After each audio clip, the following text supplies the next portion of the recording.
Ini kita perlu klarifikasi sedikit ya. Jadi betul Kil bahwa JKN itu tidak menanggung biaya pelayanan kesehatan untuk korban bencana.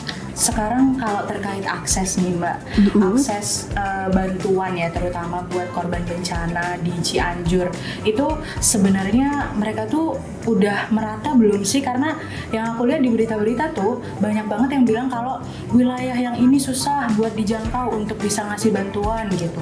Yang kedua dari sisi psikologis masyarakat yang terkena bencana, ini pasti shock ya. Kalau kita ada gempa aja kita langsung lari keluar, besoknya udah takut nih kalau di gedung yang tinggi. Nah ini juga pemulihan secara psikologis karena ada anak-anak di situ, mungkin ada ibu hamil, ada lansia dan sebagainya.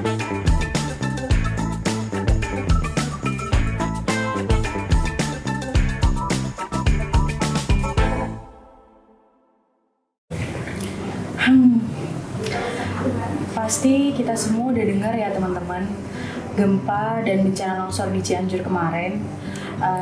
Turut prihatin mendengar kabar duka tersebut, apalagi sudah 328 orang yang meninggal dan juga ribuan orang luka-luka. Nah, sekarang kita bakal mengulas tentang sebenarnya mereka yang terkena bencana ini ketika membutuhkan pelayanan kesehatan itu bisa ditanggung nggak sih sama BPJS Kesehatan atau Jaminan Kesehatan Nasional. Nah sekarang hari ini sudah ada bersama aku Mbak Eka,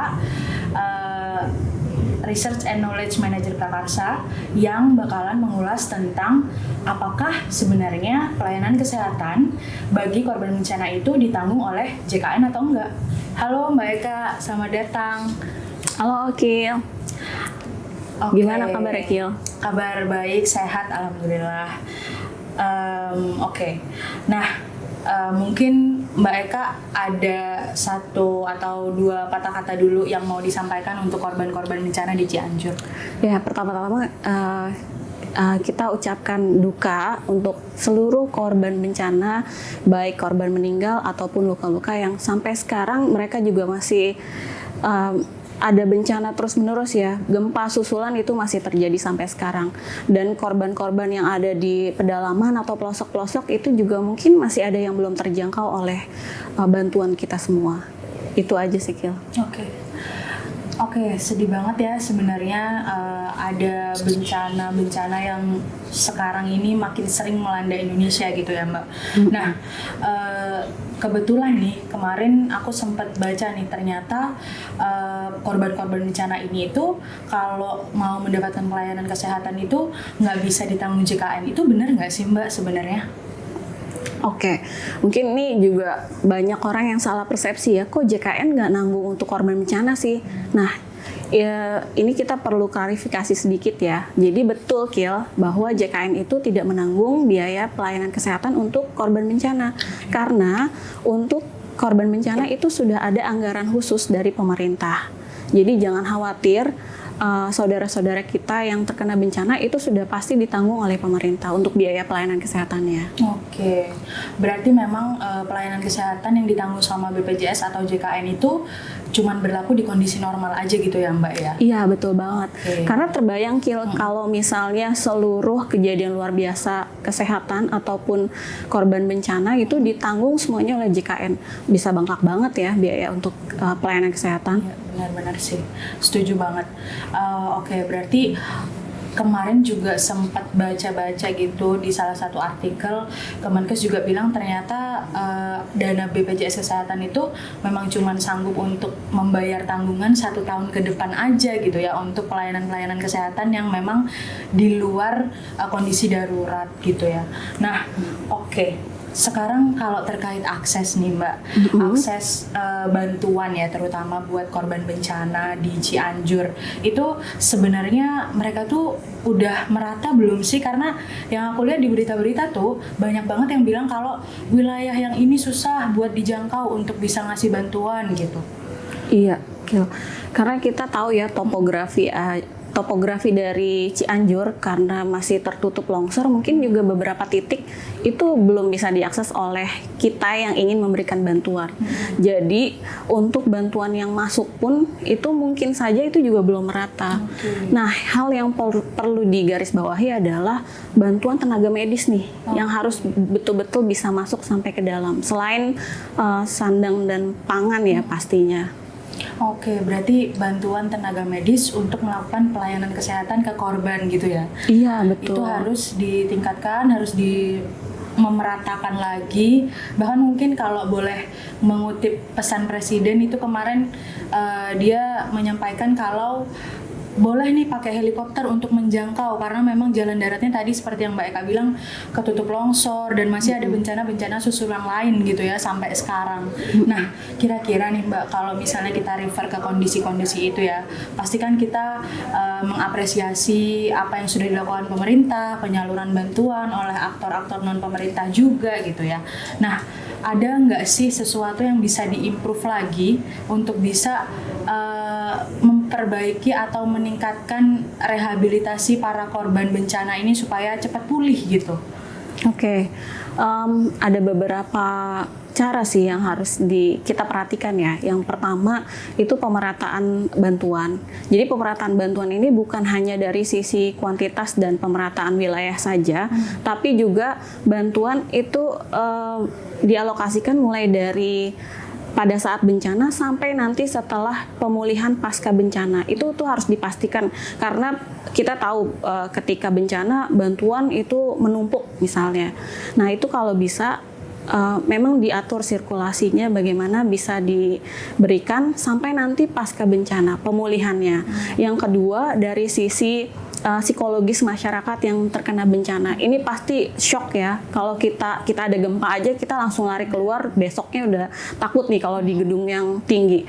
Nah, ini juga pemulihan secara psikologis karena ada anak-anak di situ, mungkin ada ibu hamil, ada lansia dan sebagainya. Ada orang-orang dengan kondisi tertentu ya yang butuh secara psikologis pemulihannya. Lalu yang ketiga, ini yang masih sering kita terlewat kalau memberikan bantuan, itu adalah pembangunan infrastruktur kembali. Jadi kalau bantuan sandang, pangan, atau kesehatan itu banyak, tapi ketika nanti pemulihan pasca bencananya, pembangunan kembalinya itu tuh yang masih jadi PR. Karena di banyak tempat yang ketika bencana sudah selesai, rehabilitasi untuk perumahannya itu lama banget sih, Kil. Benar. Dan mungkin tambahan lagi itu adalah kualitas dari pembangunan kembali itu juga harus dipertimbangkan bagaimana ketahanannya terhadap bencana yang mungkin akan terjadi lagi di wilayah yang sama gitu ya. Karena kan kita tahu Indonesia juga memang wilayah rawan bencana ya di hampir semua pulau yang ada di Indonesia. Iya. Oke. Nah, mungkin terakhir nih pesan untuk para netizen yang lagi nonton kita hari ini, kira-kira kalau terkait dengan kan tadi kita udah bahas tentang jaminan kesehatan, terus ada juga ternyata dana darurat khusus untuk penanganan bencana gitu ya Mbak. Nah, ada pesan khusus nggak buat netizen supaya tetap memperhatikan perlindungan bagi diri mereka walaupun nggak terjadi bencana Mbak? Oke. Yang jelas sih begini ya, kesehatan itu hak seluruh orang ya. Dan ketika kita ini di luar konteks bencana, kejadian pada situasi normal, kita semua beresiko untuk menjadi sulit ketika kita terkena penyakit tertentu. Jadi untuk teman-teman yang belum punya jaminan kesehatan, mungkin BPJS Kesehatan itu adalah salah satu solusi yang harus dimiliki oleh teman-teman sebagai asuransi kesehatan. Itu, Kil. Oke. Mungkin podcast kali ini cukup informatif ya, karena kita sebelumnya banyak menganggap bahwa ternyata BPJS tuh nggak nanggung nih pas bencana, tapi di luar itu ada dana darurat yang memang udah nanggung kebutuhan-kebutuhan pelayanan kesehatan saat darurat atau bencana terjadi gitu. Berarti masyarakat sebenarnya nggak perlu khawatir, itu akan tetap difasilitasi oleh pemerintah. Lalu ada peran beberapa aktor seperti BNPB, Tim SAR, dan juga Palang Merah Indonesia yang memang mengakomodir kebutuhan-kebutuhan masyarakat selama bencana terjadi. So, itu tadi obrolan kita di podcast Prakarsa episode 8 kali ini.